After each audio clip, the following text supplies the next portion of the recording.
उसके सर्वे का ऑर्डर, ये 1947 का एग्रीमेंट है। 1951 में पार्लियामेंट में कानून बना। दिक्कत यह है कि मुसलमान बलियाली क्या कर रहा है, न पढ़ता है न सुनता है। इस वक्त पूरे मुल्क में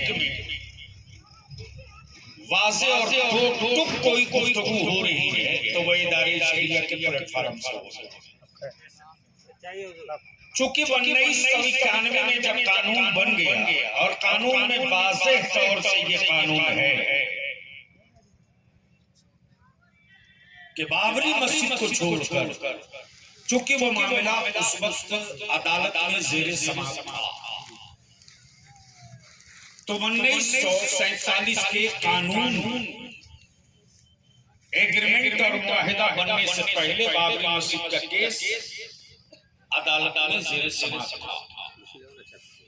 बाबरी मस्जिद को छोड़ करके बकीया हिंदुस्तान के किसी भी मस्जिद, दरगाह, इमामबाड़ा, खानकाह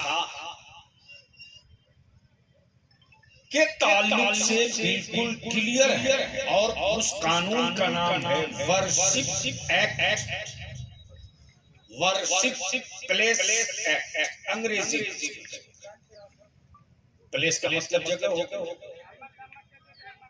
इसको हिंदी में मजहबी मकामात कानून भी कह सकते। इतना होने के बावजूद भी ये जो सुप्रीम कोर्ट के तथाकथित जज साहब, जस्टिस साहब DY चंद्रचूड़, तो किसी जज के मशवरे को कानून की हैसियत नहीं दी जा सकती। और चाहे सुप्रीम कोर्ट हो या हाई कोर्ट हो, किसी जज को कानून बनाने की भी इजाजत नहीं है। कानून बनाने का काम पार्लियामेंट का, कानून पार्लियामेंट बनाता। जज साहब के मशवरे को कानून नहीं कहा जा सकता। ये वही चंद्रचूड़ है जिनके फादर ने, जिनके वालिद ने शाहबानो केस में शरीयत के खिलाफ पहला फैसला दिया। याद हो,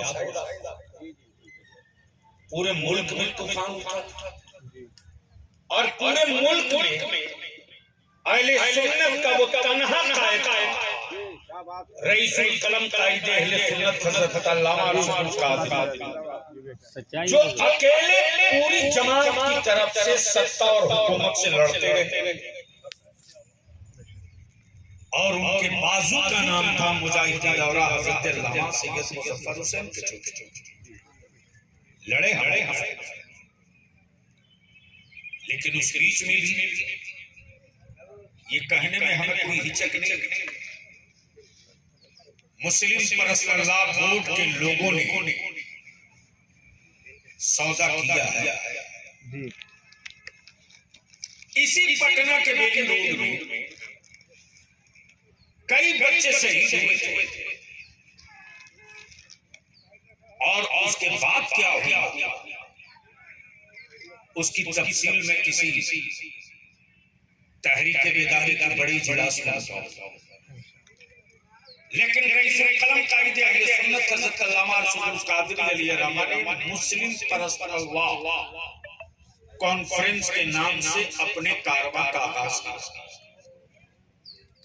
और ये वही दौर है जिस दौर में बुनियादी मसाइल आए। तो मिस्टर DY चंद्रचूड़ साहब ने सुप्रीम कोर्ट में एक मस्जिद और मंदिर के गैर कानूनी मुकदमे की समाप्त, उसको मैं गैर कानूनी मुकदमा कहूंगा। वो गैर कानूनी इसलिए कहूंगा कि जब 1947 में एग्रीमेंट हो गया, मुआहिदा हो गया, तो उसके खिलाफ किसी की पटिशन, किसी की अर्जी अदालत में लेने का क्या मतलब? इसका